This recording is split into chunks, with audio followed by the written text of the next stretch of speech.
Bueno, entonces nos hemos quedado en ver la termodinámica de los cambios de fase del agua, que eran muy importantes para nosotros por la cuestión de que el agua, el vapor saturado o el vapor húmedo, el vapor en general, es nuestro fluido del proceso de la industria alimentaria, ¿no?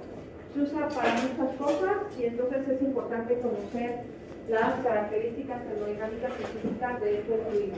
Entonces, el agua se utiliza precisamente por los cambios de fase que presenta, que pasa de líquido a vapor en la caldera y de vapor a líquido en el intercambiador, ¿no? Cediendo aquí, absorbiendo calor sensible y aquí cediendo su calor sensible o su calor latente. Como que siempre los alumnos hacen una confusión entre calor sensible y calor latente. Calor sensible es aquel que se cede y hay un cambio de fase, o se cede o se absorbe, y hay un cambio de fase con cambio de temperatura. Calor latente es aquel que se absorbe o se cede y hay un cambio de fase sin cambio de temperatura. Entonces, todas las evaporaciones iniciales se dan, lo que vamos a estar midiendo ahí va a ser el calor latente de vaporización, se dan a la misma temperatura. Cuando ya toda el agua se convirtió en vapor, es cuando empieza a subir la temperatura y podemos pasar, por ejemplo, a un vapor sobrecalentado. Pero la evaporación se lleva a cabo a la misma temperatura y por lo tanto lo que se está absorbiendo allí es calor latente de vaporización. Cuando el vapor se convierte en líquido, se condensa en el intercambiador. Igualmente, se condensa a la misma temperatura, hay moléculas de agua que empiezan a perder energía y entonces empiezan a juntarse unas con otras, a coalescer, formar gotitas y entonces formar el condensado. Eso se da a la misma temperatura y ahí lo que tenemos es calor latente de condensación. Pero esos calores latentes de evaporación o de vaporización o de condensación se dan a la misma temperatura, porque esa es la definición de calor latente. Y posteriormente ya cuando el vapor está condensado y está en su fase líquida y se enfría más, entonces cuando ya tenemos calor sensible. Entonces hay dos fenómenos involucrados, tanto en la conversión de líquido a vapor como de vapor a líquido, ¿no? El calor latente de vaporización y luego el calor sensible de calentar más el vapor.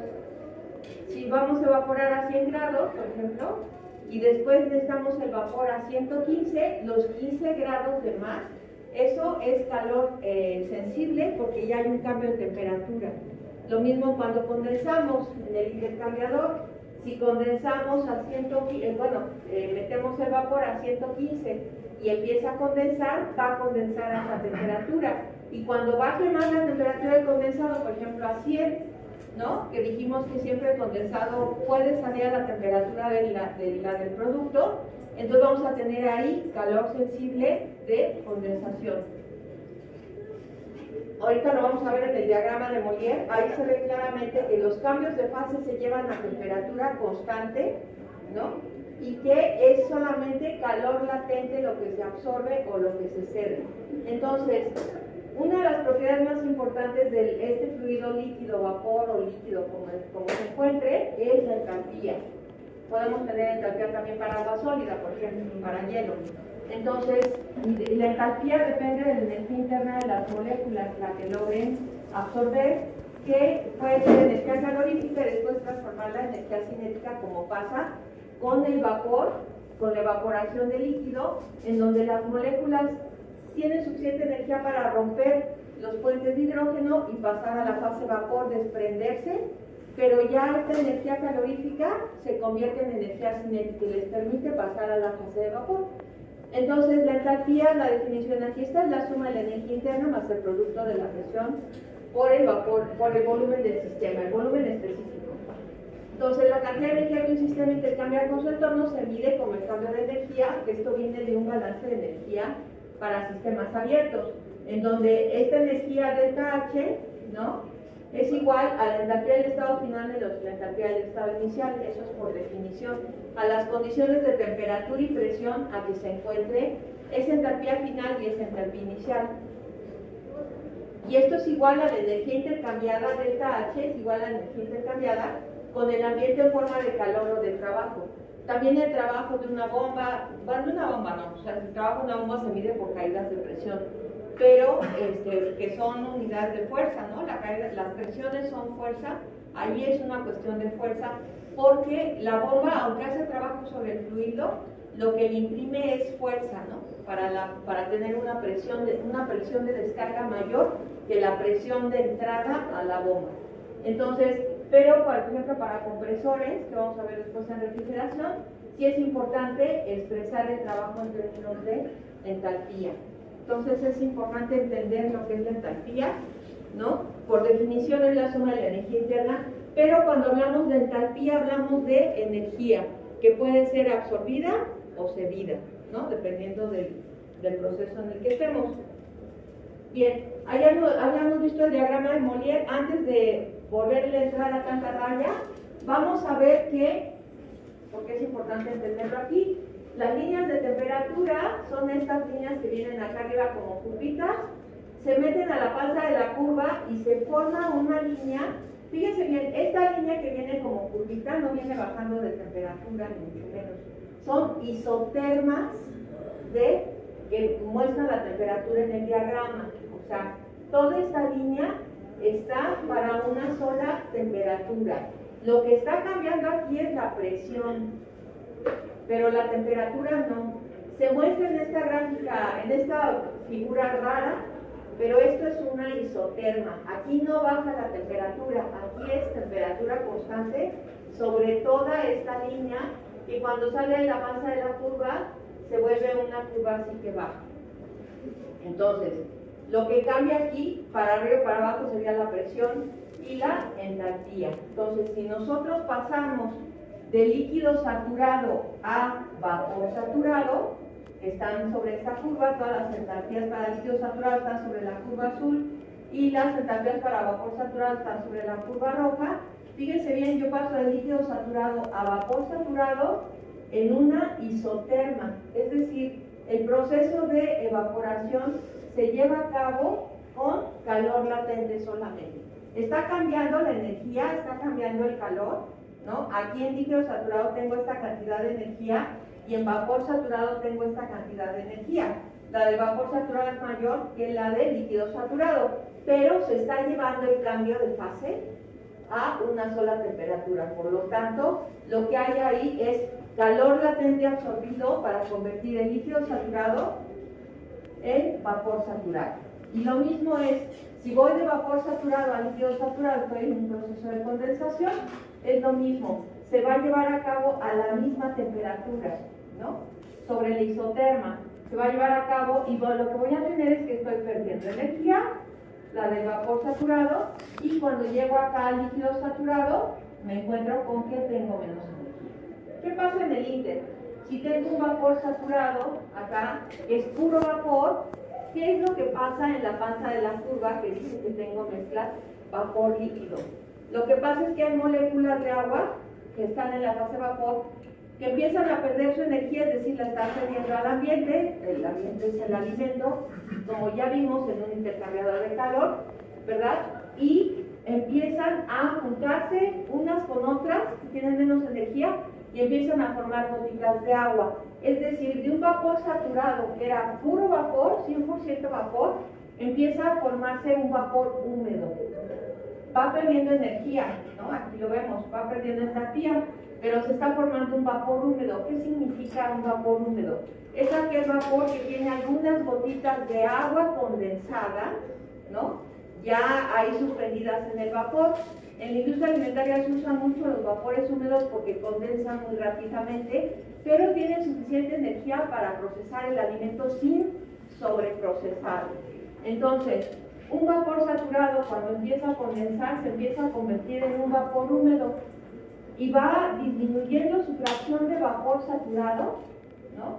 O del vapor saturado que contiene, va disminuyendo en la mezcla de vapor, gotitas de agua, va disminuyendo hasta que es cero vapor y son pura agua. Ya las gotitas se coalescieron entre ellas y formaron un condensado.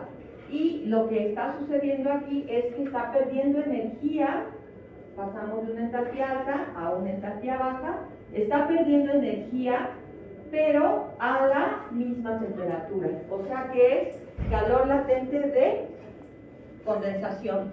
Entonces eso es bien importante traer estas definiciones, ahora sí que del recuerdo, ¿no? De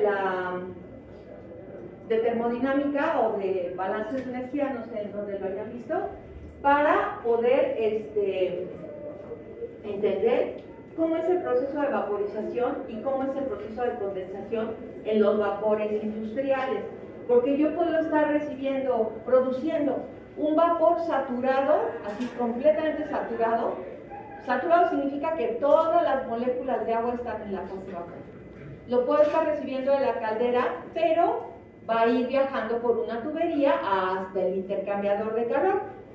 Y lo que puede suceder es que esa tubería, como no hay aislamientos ideales en la vida real, en esa tubería pierda algo de energía y en vez de recibir yo en el intercambiador el vapor saturado que produjo la caldera, reciba yo un vapor húmedo que ya perdió un poquito de energía, pero aún así esta energía es suficiente para llevar a cabo el proceso, sin sobreprocesar el alimento. O sea, no me interesa que la leche salga sobreprocesada. ¿Qué pasa, por ejemplo, cómo se vería una leche sobreprocesada? Nosotros la leche estamos acostumbradas a verlos así de ese color blanco óptico, ¿no? La leche en realidad no es así. Si ustedes abren una lata de leche nido, por ejemplo, de leche en polvo, lo que van a ver es un polvito color marfil, ¿no? Clarito. La leche es de ese color, pero nos gusta verla blanco óptico porque ya nos acostumbramos a eso. Cuando vemos una leche, por ejemplo, la leche evaporada Clavel o hay de muchas marcas ahora, ¿no? La vemos como beigecita, ¿no? ¿Por qué está beigecita la leche así como color, como un poquito como si le hubiéramos echado un granito de café? ¿Por qué está de ese color la leche evaporada? Porque contiene azúcares. ¿Qué azúcar es la de la leche? La lactosa. Y la lactosa es un azúcar, está compuesta de una molécula de galactosa y una molécula de glucosa. Entonces, estas azúcares durante el proceso de evaporación, que es mucho calentamiento, se caramelizan, ¿no? Hay la reacción de caramelización de Maillard que estudiaron en química de alimentos, y entonces le da un color como beigecito a la leche. A veces hay gente que ve la leche ahí beigecita y dice, es que a mí eso no me gusta, ¿no? Por ejemplo, hay una leche disque orgánica bien carísima, la Bobé, que tú la sirves, yo les digo porque yo he tomado esa leche y pues no la compro por cara. Mi esposo toma de la pura lactosada porque él es sensible a la lactosa. Entonces la servimos y en el vaso, la mía, la Bobé, se ve así un poco como la mochila de la compañera, como beigecita. Y la de mi esposo se ve blanco óptico, ¿no? Y me dicen, entonces, ¿por qué la diferencia de color? Bueno, a la leche al pura, por ejemplo, se le da un tratamiento electroquímico para degradar los compuestos de color y que quede blanca así. Y a la leche Bobé es una leche evaporada reconstituida, ¿no? Puede que sea orgánica, quién sabe si las vacas no pecaron y comieron una cosa que no era orgánica, ¿verdad? No sé, pero dice que es orgánica, pero en realidad es leche evaporada reconstituida. Entonces por eso la leche se ve beigecita, ¿no? Entonces, si nosotros sobreprocesamos nuestro alimento y producimos una leche color beigecito, pues con el cuento de que si no es orgánica, a lo mejor la gente va a decir, es que a mí esta leche color beige, ¿quién sabe qué tiene? ¿No? No tiene nada, tiene compuestos caramelo. Todos o todas hemos hecho flan napolitano a veces, ¿no? Que queremos agasajar a alguien, etcétera. O hemos hecho flan de ese de pronto, de cajita de hielo, que trae su bolsita de caramelo, ¿no? Bueno, pero a veces hemos hecho el caramelo, ponemos el azúcar a quemar en el sartén y se hace cafecito. Es la reacción de caramelización. Se lo ponemos en el fondo al flan napolitano y hacemos nuestro flan y queda muy bonito, ¿no? Pues esos son compuestos de caramelización, ¿no? Lo que viene en la bolsita que dice que es el caramelo del flan pronto, del flan hielo, pues es un caramelo ahí artificial, ¿no? Que se lo echamos al flan y abajito queda como cafecito, porque así nos gusta ver el flan. Y ese caramelo que es hasta amarguito, pues hasta no lo comemos, ¿no? Nos gusta. Entonces, pero hay ciertos alimentos eso, sobreprocesamiento de la leche, no nos gusta el aspecto que tiene. Entonces, esa es la razón por la cual en la industria alimentaria se usan mucho los vapores húmedos, porque tienen menos energía que un vapor saturado y mucho menos energía que un vapor sobrecalentado, ¿no? Y entonces no sobreprocesamos el alimento. Esa es una razón. Y la segunda razón es que entre más saturado y más caliente está el vapor, más energía hay que meterle para producirlo. Y eso significa más diésel, y más diésel significa más dinero, ¿no? Entonces, tampoco puedes incrementar tanto el precio de un producto porque entonces nadie te lo compra. Por eso es que siempre que vas al súper, pues encuentras la leche Sabobé, porque cuesta un dineral, ¿no? Un litro cuesta 60 pesos, no sé cuánto, carísima, ¿no? Y la pura cuesta 27, no sé cuánto, pues hay una diferencia importante, ¿no? Entonces, los procesos de condensación de un vapor saturado hacia líquido siempre van a pasar por esta parte intermedia, en donde vamos a tener mezclas líquido-vapor. Vamos a empezar a formar de un vapor saturado un vapor húmedo, que ahorita vamos a ver qué es eso, y de ahí hasta que lleguemos a la condensación total, hasta que lleguemos a un líquido saturado. Pero esto se va a llevar a la misma temperatura. ¿Qué significa eso? Que la nube de vapor saturado que todavía está en el vapor húmedo va a tener esta temperatura. ¿Y qué temperatura van a tener las gotitas de agua que estén en el vapor húmedo? La misma. Pues la misma, ¿no? Porque el proceso está sucediendo a temperatura constante. Está sucediendo sobre la isoterma de la gráfica de Mollet. Entonces, esto es importante entenderlo, porque es importante entender.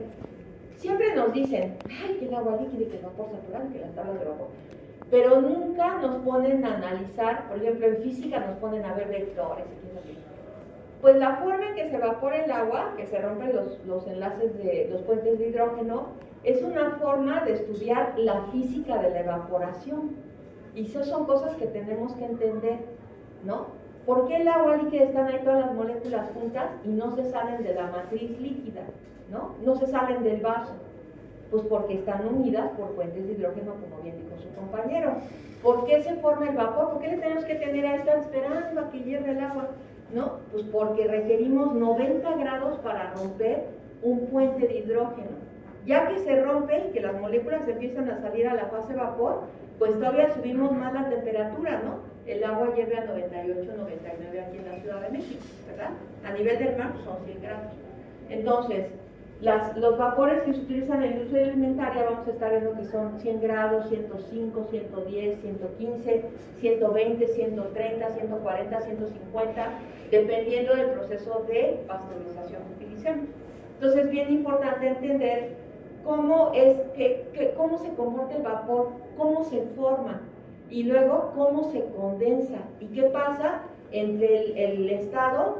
O sea, ¿qué pasa entre el estado entre vapor saturado, puro vapor, y líquido saturado? Hay mezclas vapor líquido. Eso quiere decir que hay un vapor húmedo que ya tiene gotitas de agua, ¿no? Y que todo este fenómeno de aquí para acá o de aquí para acá funciona sobre la isoterma, es decir, solamente estamos adicionando calor latente de vaporización o estamos cediendo calor latente de condensación en el momento de la condensación. Y después sí podemos tener una bajada de temperatura en el líquido ya saturado en el condensado, que termina de ceder este cachito de calor. Fíjense bien, aquí estoy en una entalpía y luego si me bajo por la curva, aquí estoy en otra, ¿no?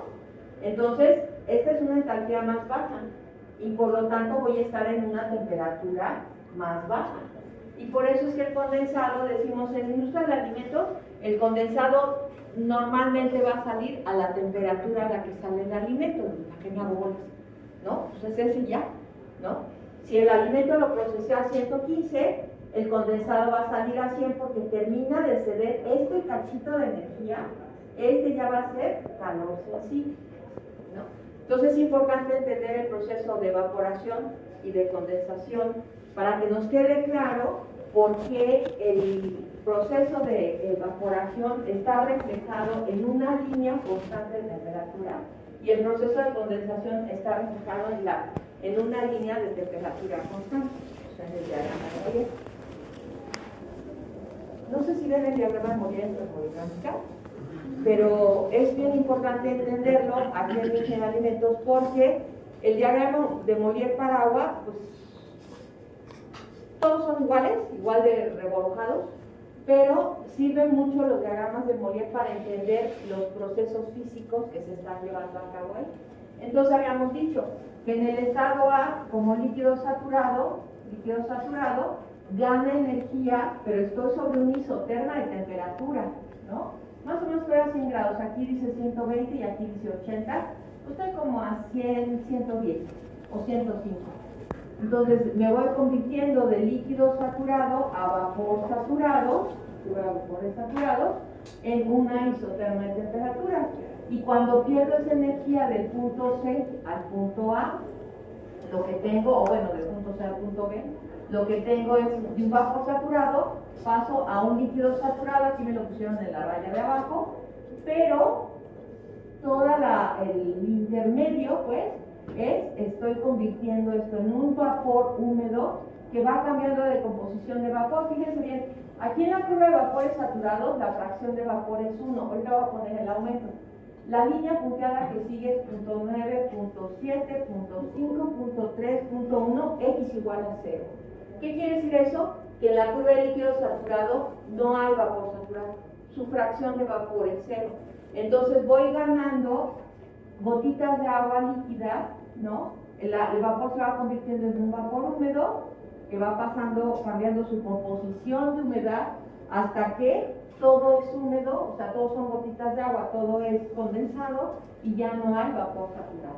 Entonces voy a poner el aumento para que veamos eso, porque en algunos problemas, ahorita vamos a aprender cómo se saca la entalpía de un vapor húmedo, qué es eso y etcétera. Pero en algunos problemas, porque la entalpía de vapor saturado y líquido saturado o lo sacas de aquí o lo sacas de la tabla de vapor saturado, ¿no? Pero la entalpía de un vapor húmedo, ¿cómo se calcula? Entonces, esa es importante. Eso yo creo que ya lo vieron en termodinámica, a lo mejor no se acuerdan o no lo vieron, pero aquí sí lo vamos a ver. Bien, en algunos casos te pedirán la composición del vapor, la fracción del vapor o la calidad del vapor. Un vapor saturado tiene una calidad del 100%. Su fracción de vapor es igual a su fracción másica de vapor, aquí estoy hablando fracciones másicas, x es igual a 1, ¿no? Un líquido condensado, su fracción másica de vapor, pues es 0, ¿no? Porque no tiene vapor. Pero los vapores húmedos pueden tener 10% de vapor saturado, 20, 30, 40, 50, 60, 70, 90, y en la industria alimentaria nos vamos a mover entre 60 y 100% de calidad del vapor, más o menos por aquí. Pero es importante recordar que los vapores húmedos también se usan porque no tienen tanta energía y no van a sobreprocesar el alimento, y también se condensan más rápidamente porque ya existen ahí las gotitas de agua líquida, ¿no? Sirven como núcleos para que las demás moléculas se junten esas gotitas, todo coalesca y se condense. Entonces pasamos de un vapor saturado con 100% de vapor, 0 gotitas de agua, o sea, la fracción de gotitas de agua líquida es 0, pasamos a un vapor que ya tiene 90% de vapor saturado. ¿Qué quiere decir? Que el 10% del vapor está en forma de gotitas de agua. Y esto está sucediendo a una sola temperatura, aquí sobre esta línea de 80 grados. Seguimos enfriando, o se sigue cediendo su calor latente para condensarse, y ya pasamos a una calidad de vapor del 70%. Es decir, 30% de las moléculas de agua están en forma de gotitas y el otro 70% sigue siendo un vapor saturado. Todas las moléculas esas del 70% están en forma vapor. Seguimos enfriando, aquí voy perdiendo entalpía, aquí estaba como por 2500 y aquí ya voy como por 1500 y estoy ya en una calidad del vapor en donde la mitad de las moléculas están en la fase vapor todavía y la otra mitad de las moléculas están ya formando gotitas de agua. Y este es un vapor con una calidad del 50%. sigo enfriando, sigue bajando la entalpía, aquí ya estoy como en 900, y ya tengo que nada más el 30% del vapor de las moléculas de agua están en forma de vapor y el resto, el 70%, ya está en forma de agua líquida. Sigo perdiendo energía a la misma temperatura, no estoy perdiendo temperatura, estoy perdiendo energía, ni estoy cambiando la temperatura, ni estoy cambiando la presión. Sí, lo que estoy perdiendo es energía acá abajo. Sigo perdiendo energía y ya tengo que nada más el 10% de las moléculas de agua están en forma de vapor y el 90% ya es agua líquida, ¿no? Llego aquí a la curva de líquidos saturados, ya no tengo moléculas en forma de vapor, todas están en forma de líquido, ¿no? Ya es un condensado completamente, y veo que la energía que tengo aquí, pues si aquí es 500, aquí es como 300, 250 por ahí, ¿no? Entonces veo que pasé de una entalpía como de 2500 a una entalpía como de 350, 250, 260, ¿no? Que es una entalpía muy baja, ya se perdió el calor de ese vapor, ¿no? Una entalpía muy baja, pero me da una diferencia de entalpía importante, ¿no? ¿Qué quiere decir? Pues los vapores saturados tienen entalpías, mucha energía. Los líquidos saturados todavía tienen algo de energía, los condensados. Y los vapores húmedos pues tienen una gama ahí de energía que me pueden servir para procesar el alimento. Entonces, ¿qué pasa con los condensados en la industria alimentaria? ¿Se tiran al caño? No, es agua caliente. Esto lleva, aunque lleve 260 unidades de kilojoules por kilogramo de entalpía, de energía, de todas maneras, este es un agua que todavía puedes recalentar y convertirla a vapor. ¿Por qué razón? Pues porque está a 80 grados. No es lo mismo meterle diésel a una caldera para calentar un agua o convertirla en vapor. El agua, ¿cómo sale de la llave? Generalmente como a 15, 18 grados. Y ahora súbele la temperatura hasta 120, ¿no? Pues no es lo mismo calentar un agua fría hasta vapor a 120 que un condensado a 80 grados hasta 120. La cantidad de energía gastada pues, es diametralmente diferente. Entonces, los condensados en la industria alimentaria, aunque ya no tengan vapor, nunca se tiran. Se colectan y se mandan otra vez a la caldera o se utilizan a 80 grados, te sirve esta agua caliente para precalentar un alimento que va a entrar a un procesamiento térmico, por ejemplo, ¿no? O para medio darle ahí una cocidita. Si se le está dando a 70 grados, pues 80 grados, un agua caliente 80 grados te sirve re bien. Entonces, los condensados en la industria alimentaria nunca se tiran, siempre se reutilizan para algo. Bien, entonces entendiendo esto, podemos pasar, bueno, a la tabla de vapores saturados, que vimos, aquí comprobamos que si yo paso de un líquido saturado a un vapor saturado, aquí tengo las entalpías que encontraría yo en la gráfica, nada más que aquí la gráfica me da hasta décimas, ¿no? Y la tabla me da hasta décimas y la gráfica no. Pero esto sucede de líquido saturado a vapor saturado, sucede a la misma temperatura, ¿no? A esta temperatura le corresponden todas las propiedades de este renglón, le corresponde esta presión, este volumen específico, estas entalpías y estas entropías, ¿no? Entonces estos procesos de perder energía o ganar energía se llevan inicialmente a temperatura constante y después ya tenemos un aumento de temperatura. Ya cuando todo está en fase vapor, podemos aumentar la temperatura. Mientras se está evaporando, va a ser a temperatura constante. Igual, mientras se está condensando, se va a llevar todo ese proceso a temperatura constante. Cuando ya esté todo condensado y se da un poquito más de calor, eso ya es a otra baja más la temperatura y ya lo que se tiene es calor sensible. Entonces, en la tabla de vapores saturados podemos encontrar todas las propiedades termodinámicas que nos interesan. Y o sea, estas son vapores saturados, ¿eh? Aquí no vamos a encontrar entalpías de vapores húmedos. Esas vamos a ver una ecuación de cómo se calcula. Entonces, el vapor saturado es aquel que tiene 100% de calidad, es decir, todas las moléculas de agua están en la fase vapor. No hay ni una sola gotita de agua. Bien, en este libro en particular, particular está traducido por un español. Y no sé por qué los europeos pues tienen las cosas al revés. En este libro la coma es punto decimal y el punto decimal es coma. Fíjense bien este valor, 150,86.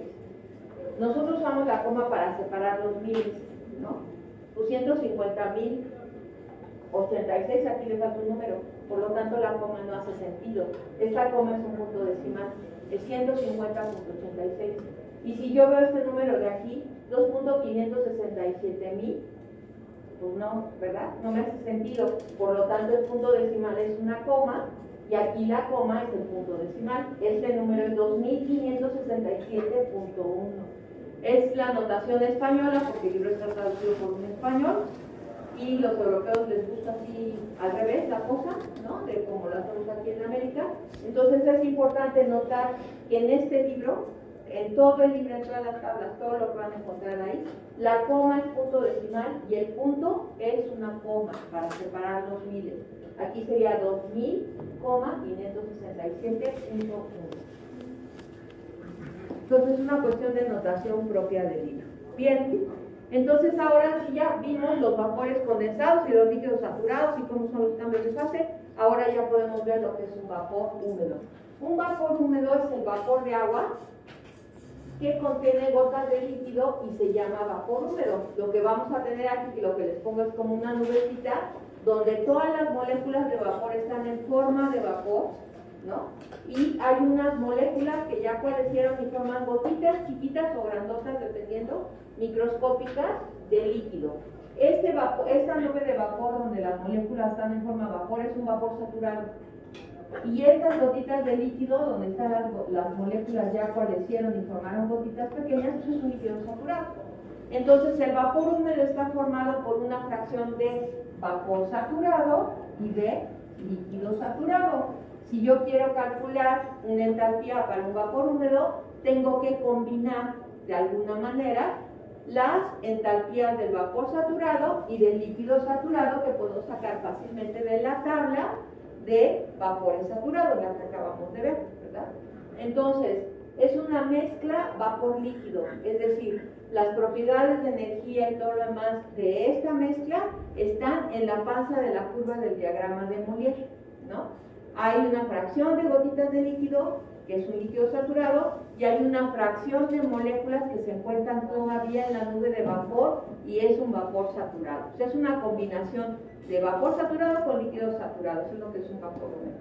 Entonces, en el lenguaje industrial se dice que el vapor húmedo contiene una fracción másica de vapor XB y una fracción másica de líquido XC, ¿no? De líquido que ya se condensó, por eso es XC, X de condensado. Son fracciones másicas, acuérdense que las fracciones másicas tienen que sumar 1. Por lo tanto, en un vapor húmedo, la fracción de vapor más la fracción de condensado o de gotitas de líquido tiene que ser igual a 1. O que tiene una calidad de tanto por ciento. O que tiene un título de punto tanto. O sea, el título es igual a la fracción másica. Por ejemplo, un vapor con una calidad del 70% tiene una fracción de vapor igual, XB igual a 0.7 y una fracción de líquido saturado igual a 0.3 o tiene un título de 0.7, ¿no? Entonces el porciento se convierte en fracción másica si lo dividimos entre 100, nada más. 70 entre 100 es igual a 0.7. Entonces, fíjense bien, aquí la fracción de vapor, la fracción másica de vapor, 0.7, más la fracción másica de condensado, 0.3, suman 1, 1.0, como todas las fracciones mágicas. Entonces, esto X es fracción mágica. Entonces, vamos a ver aquí. Tenemos ahí nuestra nube de vapor saturado y de gotitas de líquido saturado. Suponiendo que el vapor húmedo se encuentra a 105 grados, y que su calidad es del 70%, su fracción másica de vapor es igual a 0.7, ¿cómo se ve eso en el diagrama de Mollier? Dice, pues está compuesto de un vapor saturado y está compuesto de un líquido saturado que está en forma de gotitas. ¿Cómo se ve en el diagrama de Mollier? Pues se ve en la falsa de la curva. Aquí donde está esta línea punteada que nos indica una fracción másica de vapor de 0.7 o del 70% de vapor saturado, ¿no? El resto del 30% son gotitas de agua, saturado, perdón. Lo podemos fijar aquí, perdón. Aquí esta línea de aquí es 80 grados y esta línea de aquí es 120. Voy a poner el aumento para que veamos nada más el punto ese rojo, ¿no? Y ahorita voy a explicar por qué trazo esas líneas rojas a los lados. Entonces, nuestro vapor del problema ese nos dicen, anoten si quieren, está a 105 grados, tiene una calidad del 70%. Entonces, ¿cómo se ve en el diagrama de Mollier? Se ve, tenemos que encontrar la línea de temperatura a 105 grados y la calidad de vapor o la fracción de vapor que es igual a 0.7. Entonces, aquí están. Habíamos dicho que estas X son las fracciones de vapor. En la curva de vapores saturados, donde hay puro vapor, X es igual a 1. Pero luego hay una línea de 90, la de 70, 50, perdón, 30, 10, etcétera, ¿no? Entonces, ¿cómo se ve nuestro vapor? Esta es la línea de temperatura para 80 grados y esta es la línea de temperatura para 120, arriba 160, 200, etcétera. Entonces, son las isotermas y este dato de aquí es la presión en kilopascal. Entonces tengo que este vapor está a 105 grados, pues entre 80 y 100, pues por aquí estará, digo de 80 y 120, por aquí estará 100, pues 105 yo lo puse aquí arribita. Y tiene una composición de vapor, una fracción de vapor de 0.7, pues donde está la línea y más o menos 105, ahí está el punto. Este vapor húmedo tiene esta entalpía que vamos a poder leer acá y está compuesto de moléculas que se encuentran en la fase vapor. El 70% de estas moléculas se encuentran en la fase vapor y por lo tanto la entalpía de ese vapor saturado que forma la mezcla la voy a poder leer aquí en la curva y la entalpía de ese líquido saturado que forma la mezcla lo voy a poder leer sobre esta curva, el 30% de las gotitas de líquido voy a poder leer la entalpía aquí. Entonces un vapor húmedo está compuesto de gotitas de líquido saturado y de moléculas que se encuentran todas en la fase vapor, ¿no? Y si se va a condensar, también se va a condensar en una línea isotérmica, es decir, lo primero que va a pasar es que va a perder calor latente de condensación. Entonces, este es el calor latente que tendría un vapor húmedo, perdón, la entalpía que tendría un vapor húmedo, aquí la puedo leer abajo. Este vapor húmedo con una calidad del 70% y una temperatura de 115, si yo tiendo una curva vertical bien derechita, puedo leer que tiene una entalpía como de 2000, pues como de 2005, 2000 algo. Aquí es 2000, aquí es 2500, aquí es 2250. Pues está como por aquí, ¿no? 2050, una cosa así.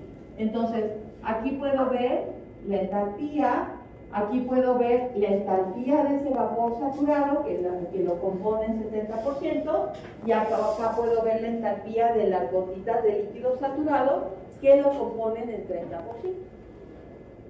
Entonces es muy fácil entender esto de los vapores húmedos y cómo se ven en las gráficas, en las curvas de Mollier y cómo están las propiedades de cada una de las fases que componen este vapor húmedo, cómo las puedo leer también aquí, siempre y cuando las esté leyendo en la línea isoterma donde tengo marcado el vapor húmedo, ¿no?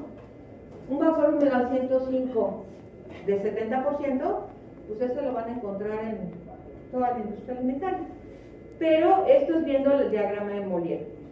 Pero si yo quiero calcular la entalpía de este vapor húmedo, pues lo puedo representar con esta ecuación en donde tengo la fracción de gotitas de líquido ya condensadas y la entalpía de esas gotitas de líquido como líquido saturado más la fracción de moléculas que están en la fase vapor por la entalpía de esas moléculas de vapor saturado que están en la fase vapor.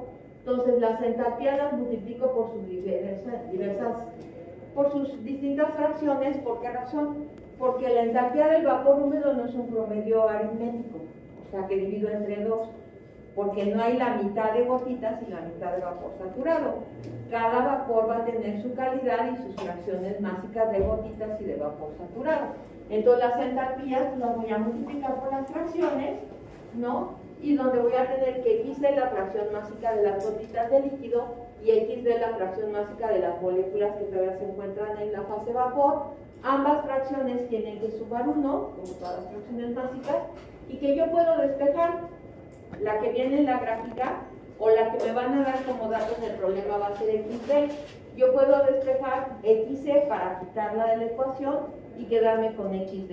Y entonces sustituir lo que vale XC aquí, y entonces rearreglar toda la ecuación.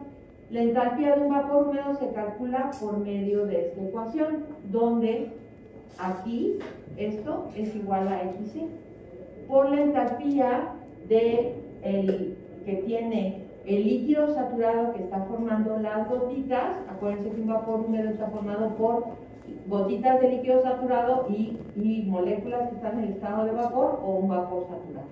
Y la fracción de vapor por la entalpía de un vapor saturado. HC y HB las puedo sacar también de la tabla de vapores saturados, porque esas fracciones se encuentran saturadas. Las gotitas de líquido es un líquido saturado y las moléculas que están en forma de vapor es un vapor saturado. Entonces las puedo sacar de la tabla de vapores saturados y para calcular la entalpía de un vapor húmedo pues las tengo que multiplicar por las respectivas fracciones. Entonces, si yo dejo esta ecuación en términos de XB, en algún momento me dirán pues, la entalpía del vapor húmedo es tal y tienes que decir qué calidad tiene. ¿Cómo calculo la calidad? Pues despejo XB, desarrollo este paréntesis y la despejo. Y entonces para conocer la calidad del vapor, en caso que no la conozca y solamente conozca la entalpía del vapor húmedo, ¿verdad? Esta es la expresión para conocer la calidad del vapor. Esto viene muy frecuente en los problemas del libro, que te preguntan, bueno, ¿y qué calidad tiene ese vapor? Pues ahí está para calcular. Para poderla calcular, tengo que conocer la entalpía del vapor húmedo, la entalpía de las gotitas de líquido, de condensado, la entalpía del vapor saturado a la temperatura que se encuentre toda esta mezcla. Si en el problema anterior era 105, pues tengo que buscar estos datos en la tabla de vapor a 105 y conocer esto, ¿verdad? Igualmente, esta otra propiedad del vapor, que es el volumen específico, también se ve afectado por el contenido de gotitas de agua y el contenido de moléculas que se encuentran en la fase de vapor o como un vapor saturado. Cuando hablo de moléculas de agua, pues ya es agua saturada, es pura agua, pues es lo que quiere decir. Agua saturada, pues es pura, ¿no? Es la que tengo en un vaso de agua, pues es pura agua. Entonces, para el volumen específico, porque luego también te preguntan qué volumen específico tiene ese vapor, lo calculo con una ecuación análoga a la de entalpía de vapor húmedo, donde estoy considerando la cantidad de gotitas de agua que tiene, de agua saturada, y la cantidad de moléculas que se encuentran en la fase de vapor. Esto que está aquí, B'(C), es el volumen específico de un líquido saturado, que también está en las tablas de vapor. B'(B) es el volumen específico de un vapor saturado, que también están en la tabla de vapor. Entonces vamos a ver aquí. La tabla de vapores saturados, ahí está. Aquí está temperatura, presión, volumen específico en estas unidades, metro cúbico por kilogramo, para líquido saturado y para vapor saturado, y luego sigue la entalpía en kilojoule por kilogramo para líquido saturado, para vapor saturado y la entropía, que en este momento no nos interesa. Entonces todos los datos los puedo obtener de allá y calcular. Entonces vamos a ver un ejemplo que viene en su libro, que dice, determinar el volumen y la entalpía, el volumen específico, obviamente, y la entalpía de un vapor que se encuentra a 120 grados centígrados y que tiene una calidad del 80%. Este es el ejemplo 3.1 de su libro. Aquí yo nada más me lo estoy usando, tal como viene en el libro. Entonces, los datos que tengo de este pequeño problema son que la temperatura del vapor húmedo es de 120 y la calidad es de 0.8. cuál es su entalpía o la fracción básica de vapor saturado o de las moléculas que están en estado de vapor es de 0.8. El 20% restante son gotitas de líquido saturado. Método, ¿cómo lo voy a resolver? Aquí la onda es que el ingeniero propone un método para solución del problema. Pues este está fácil, se obtendrán los parámetros termodinámicos de la tabla A42 para vapores saturados a 120 grados centígrados y voy a utilizar la ecuación de entalpía para calcular el vapor húmedo, la entalpía del vapor húmedo. Entonces, a 120,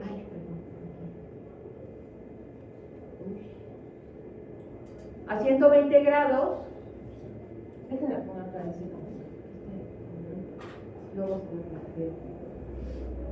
a una temperatura de 120 le corresponde una presión de 198.53 de acuerdo a la tabla, 150.53 kilopascales de acuerdo a la tabla de vapores saturados.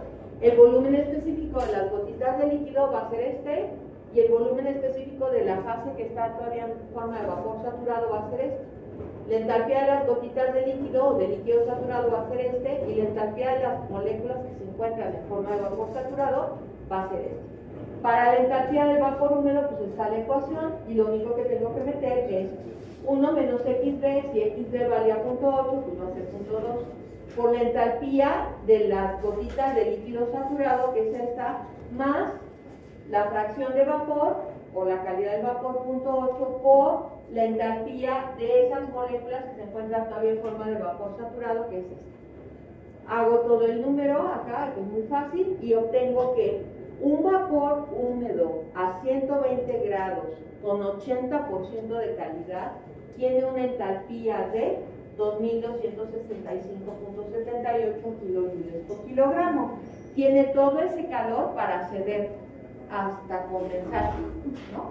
Y obtener el condensado, y todo el proceso de condensación se va a llevar a una sola temperatura, es decir, lo que vamos a estar viendo ahí es el calor latente de condensación. Entonces, para el volumen específico, usamos la ecuación análoga con los datos que están acá en verde, ¿no? Para el volumen específico, pues la fracción de vapor y todo esto es lo mismo, 1 menos 0.8, 0.2, por el volumen específico del vapor, perdón, de las gotitas de líquido saturado, más la fracción de vapor, que todavía se encuentra en forma de vapor saturado, por el volumen específico del vapor saturado. Hago mis números y calculo ahí el volumen específico. Y ustedes dirán, ¿para qué me sirve el volumen específico? ¿Para qué servirá? ¿Qué vieron de volúmenes y densidades en balances de masa? ¿Para qué sirven? ¿Nada más para estar ahí conociendo o qué cosa? ¿Para qué sirven? Acuérdense, son factores de conversión para cambiar entre unidades de volumen y másicas, ¿verdad? Aquí en los balances de energía, si se acuerdan de sus balances de energía en sistemas abiertos, lo que calculan son flujos másicos. Pero en la industria alimentaria, si tú le dices al técnico de la caldera que quieres 8 kilos de vapor, se va a quedar así con cara de 4, ¿no?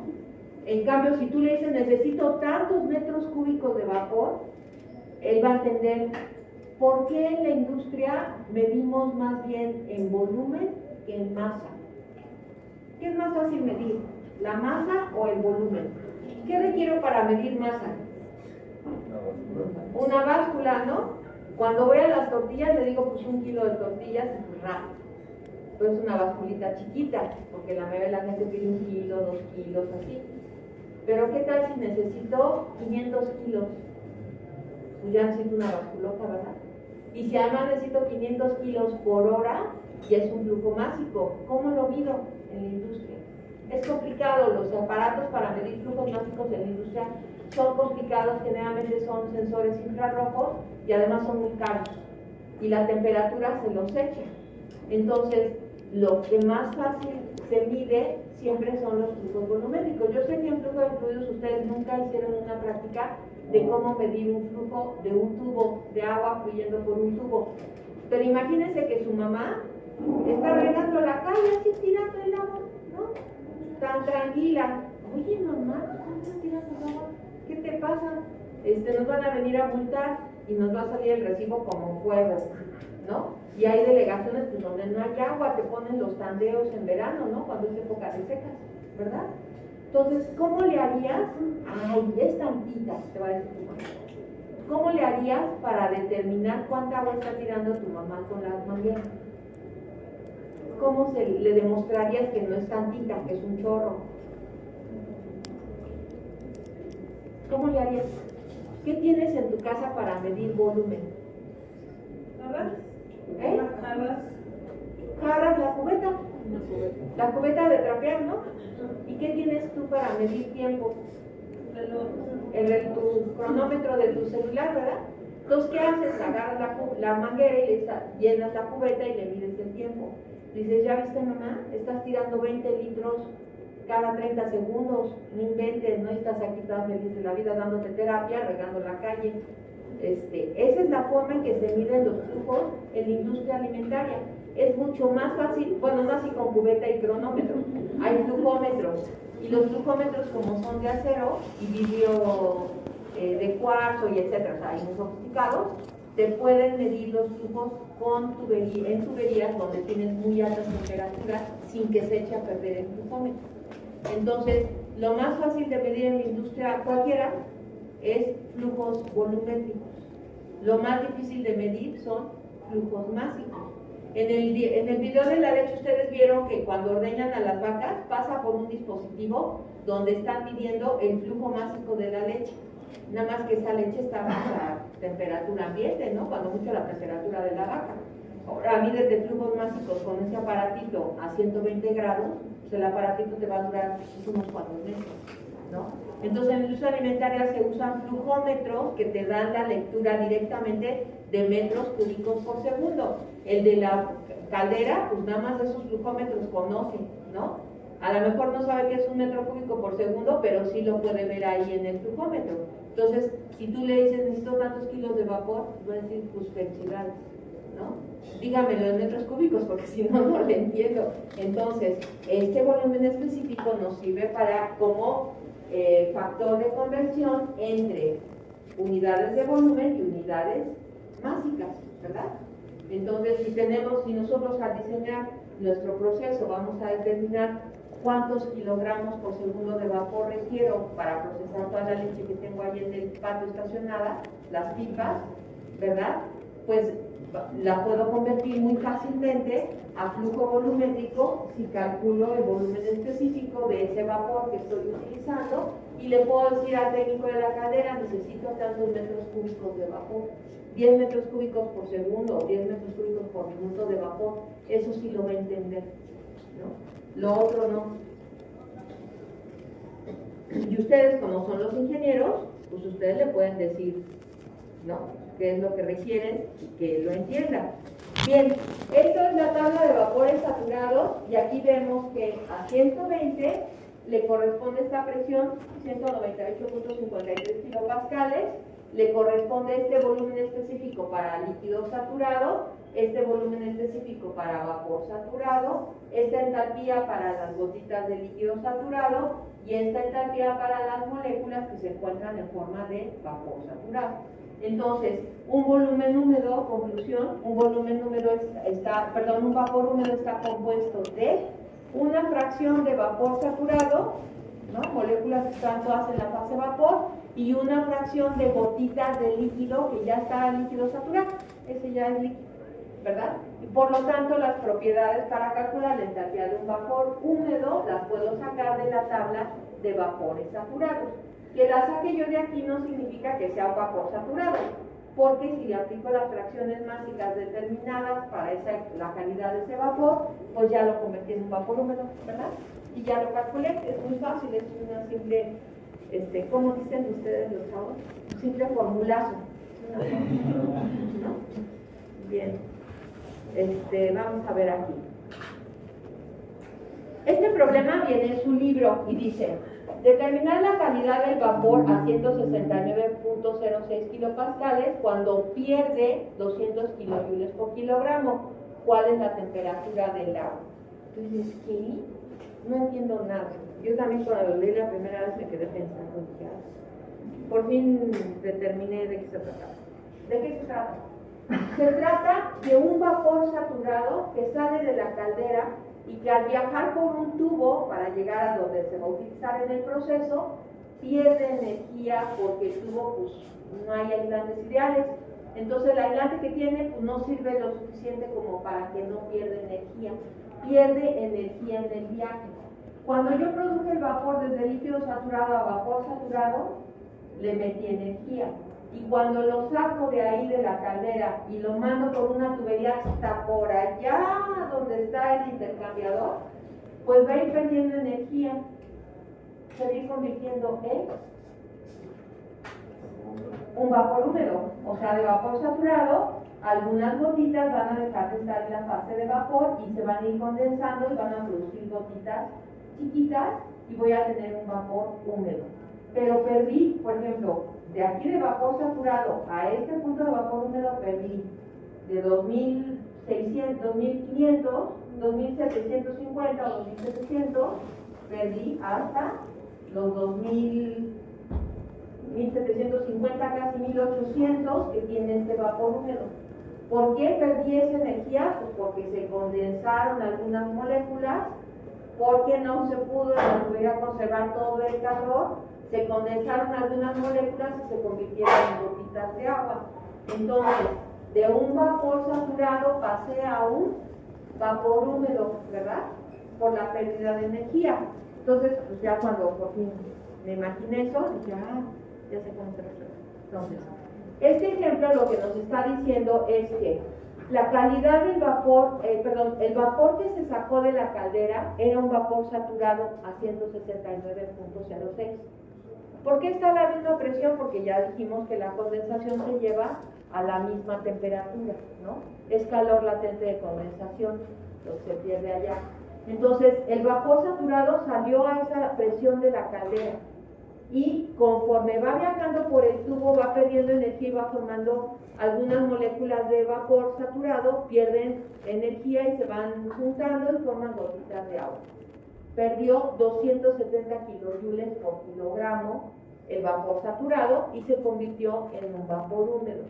Entonces, ¿cuál es la temperatura del agua? La temperatura del agua, es decir, la temperatura de las gotitas de agua, es la temperatura que le corresponda a esa presión de ahí, ¿no?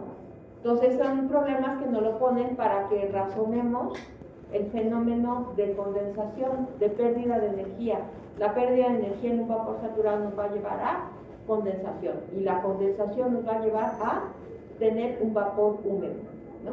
Entonces vamos a determinar cuál es la entalpía del vapor húmedo cuando pierde esos 270 de energía el vapor saturado y cuál es la calidad del vapor. Entonces vamos a ver cómo resolvemos este problema. Entonces ya leímos el enunciado, vamos a poner el aumento aquí para los datos. Lo que nos dicen es que la presión de ese vapor saturado era de 169.06 hasta que lo pusimos a viajar en la temperatura, ¿no? ¿La mantuvo la presión? Sí, porque la condensación se lleva a la misma temperatura y presión. Entonces, ese es el dato de presión, por lo tanto, con este dato de presión podemos sacar la temperatura que le corresponde. El método de solución, aquí está, no, o sea, está aquí, así lo pone el libro, yo por eso lo puse aquí.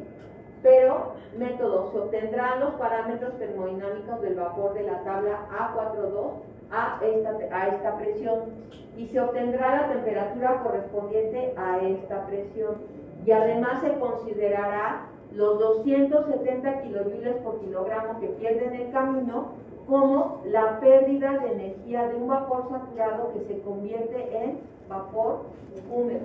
Entonces, los parámetros termodinámicos a esta presión, pues ahí está la entalpía del condensado y la entalpía del vapor saturado. Aquí se va a tener que utilizar la ecuación de vapores húmedos, de entalpía de vapores húmedos, porque si no, no se puede.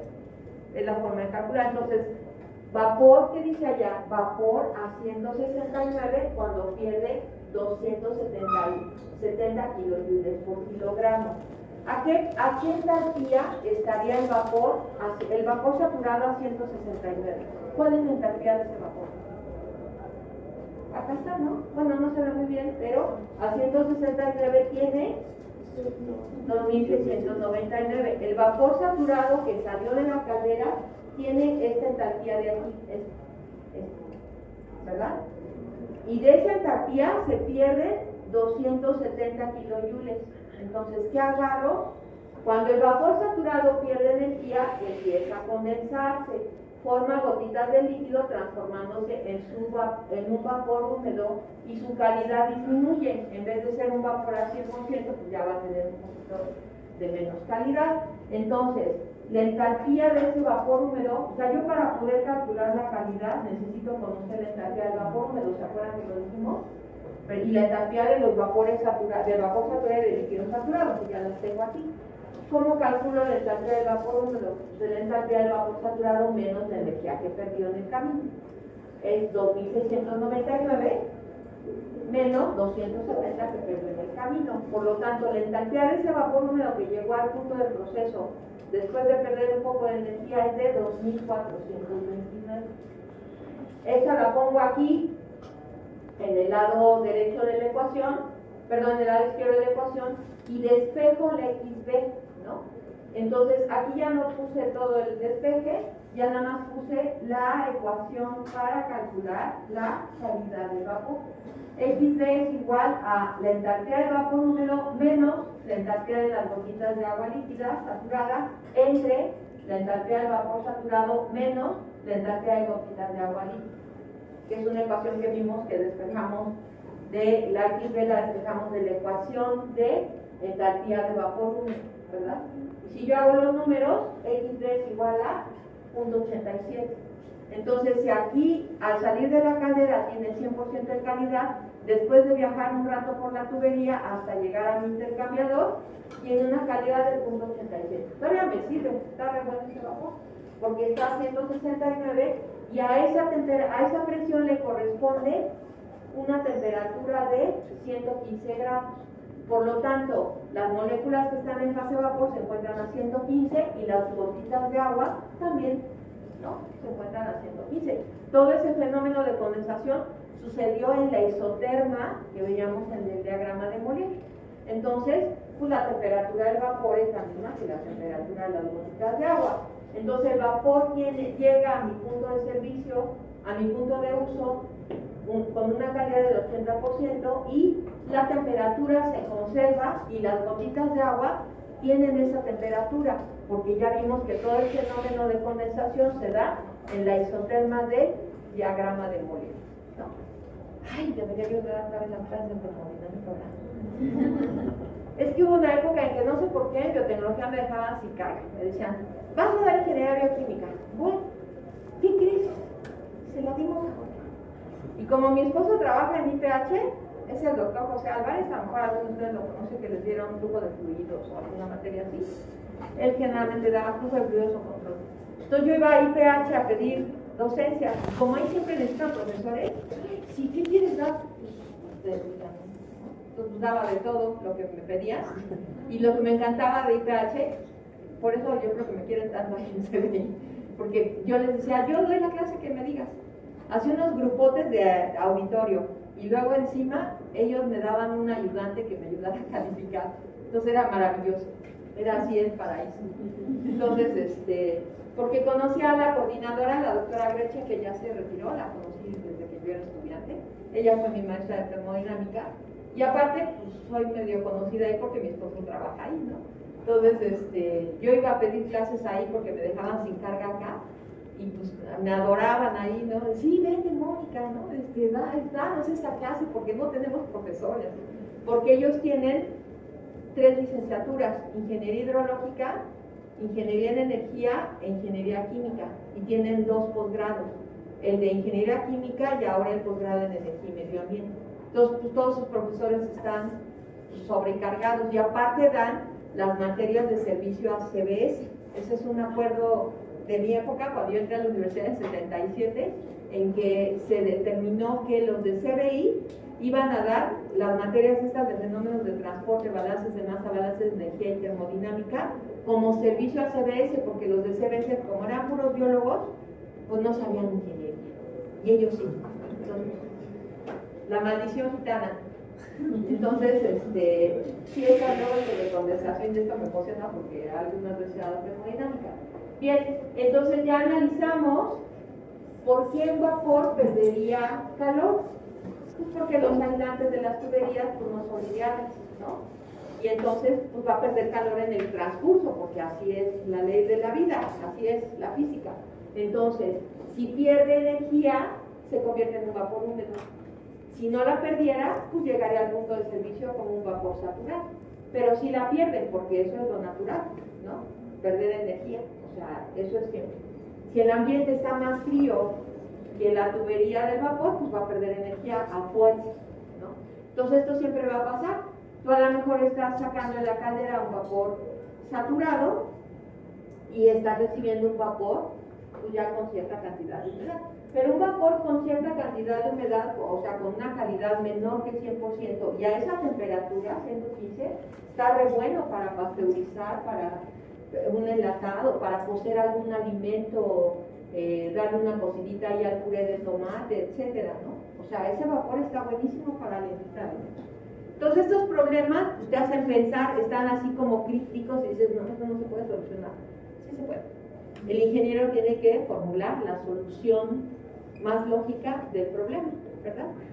Bien, y entonces llegamos a esta parte de acá que dice, de los termodinámicos de la termodinámica de los cambios de fase, sacamos en conclusión pues, lo que es el balance de calor o de energía para el vapor. Aquí no estoy viendo el balance de energía para el intercambiador, son cosas diferentes. Yo puedo tener un balance de energía para el vapor, un balance de energía para el alimento y un balance de energía para todo el intercambiador. Lo que ustedes estudiaron en transferencia de calor es el balance de energía para los intercambiadores, el de carcasa con tubos, que es el modelo más presentado. Pero ahí falta ver cuál sería el balance de calor para el fluido caliente, el fluido del proceso, y cuál sería el balance de calor para el alimento, ¿no? O sea, el balance de calor para el intercambiador, pues sí está muy bueno y ya qué interesante y todo, pero ahí hay dos fluidos que tienen su capacidad de absorber y ceder calor. En el caso del alimento, absorber el calor del vapor y el vapor ceder su calor al alimento para procesarlo. Entonces tenemos tres balances de energía en un intercambiador. Este nada más es para el vapor. Y tú dirás, ese como que me suena. ¿De dónde viene? De un balance de energía en un sistema abierto. A ver si todavía tiene pinta. Vamos a aprenderlo. Para recordar los balances de energía.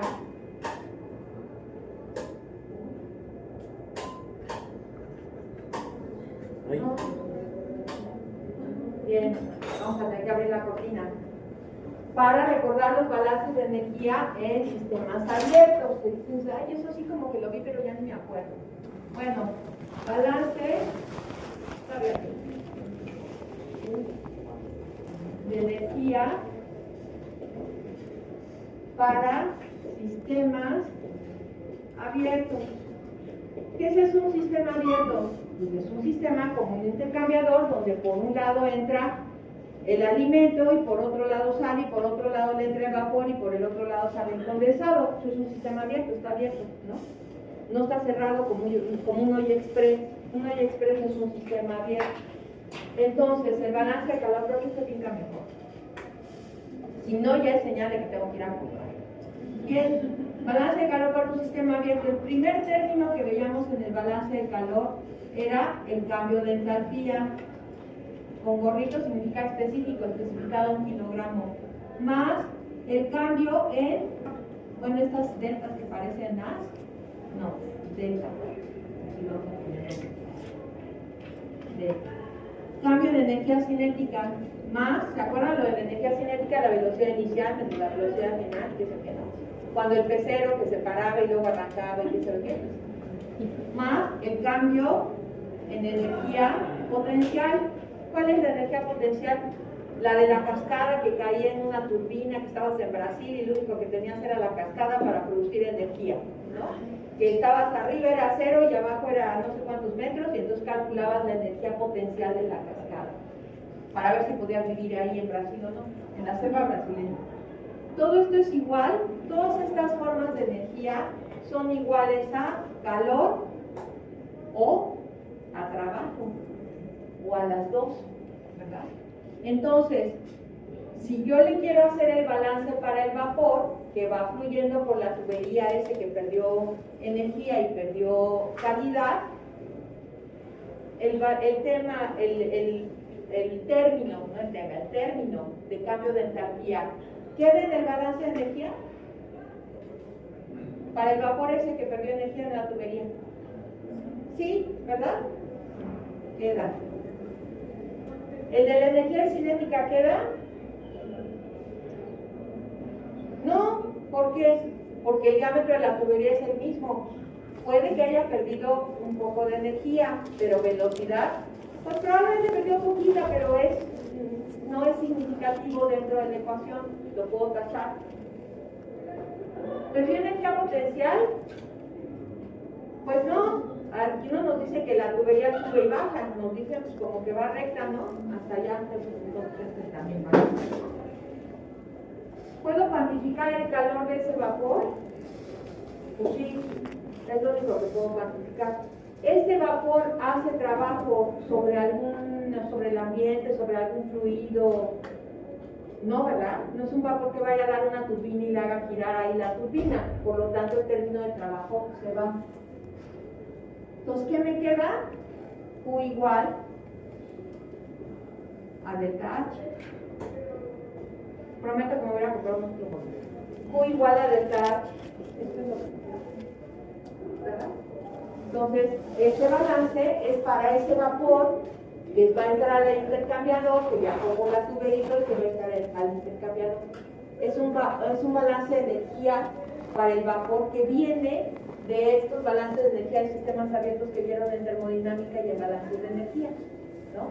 Y que dices, ¿por qué está en un sistema abierto? Pues porque el intercambiador está abierto. Mira, por aquí entra el vapor y por acá sale el condensado, por aquí entra el alimento y por acá sale el producto.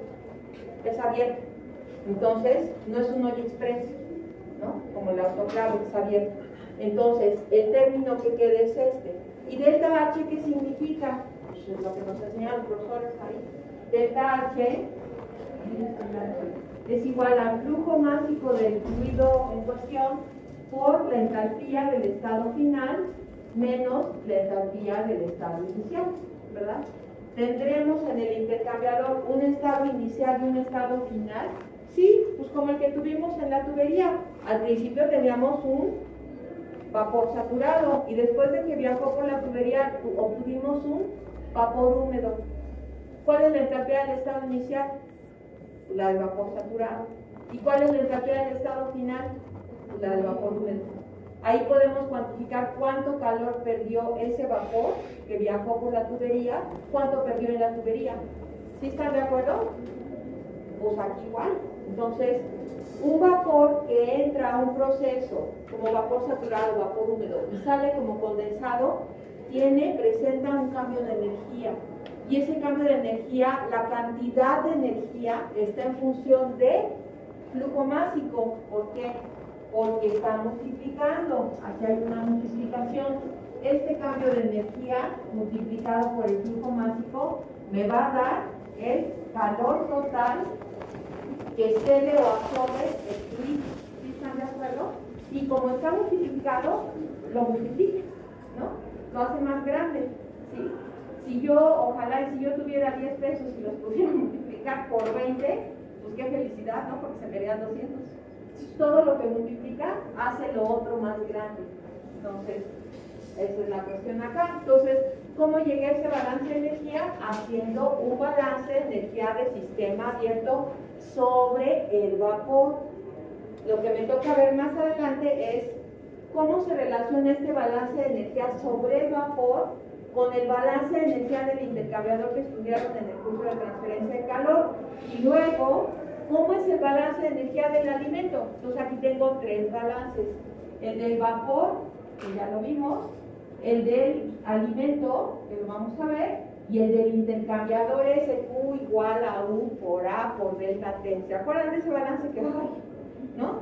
Bueno, pues ese también es un balance de energía, pero para el intercambiador. Entonces son sistemas en los que tengo tres balances de energía. Y tengo que saber distinguir entre lo que es el balance para el vapor, el balance para el alimento y el balance del intercambiador. Entonces, ¿cómo relaciono el balance del vapor con el balance del intercambiador? Eso es lo que vamos a ver en la próxima clase, ¿no? Nada más aquí para ver este problemín, eso yo me lo inventé. Por ejemplo, calcular la energía necesaria para transformar agua líquida a 18 grados, más o menos como la temperatura que sale de la llave, en vapor a 115 con una calidad del 90. Es un vapor bien bueno para un proceso térmico en alimentos, ¿verdad? Entonces, ¿cómo le hago? Pues voy a aplicar el balance ese que está ahí, el que pinté. Q igual al flujo másico de vapor por entalpía del vapor húmedo, el estado final es un vapor húmedo, menos la entalpía del líquido, que es el estado inicial, ¿no? Y aquí no conozco el flujo másico, pero le voy a suponer, como siempre, una base de 1 kilogramo por segundo, ¿no? Que es lo que ha sido más trillado. Entonces, este problema, este ejemplo, si quieren, lo vemos la próxima clase. Aquí les puse la caldera, porque para transformar el agua líquida a vapor saturado o vapor con una calidad, pues requiere una caldera, ¿verdad? ¿Qué es lo que van a estar usando o viendo ustedes en el experimento? Bueno, espero verlos el próximo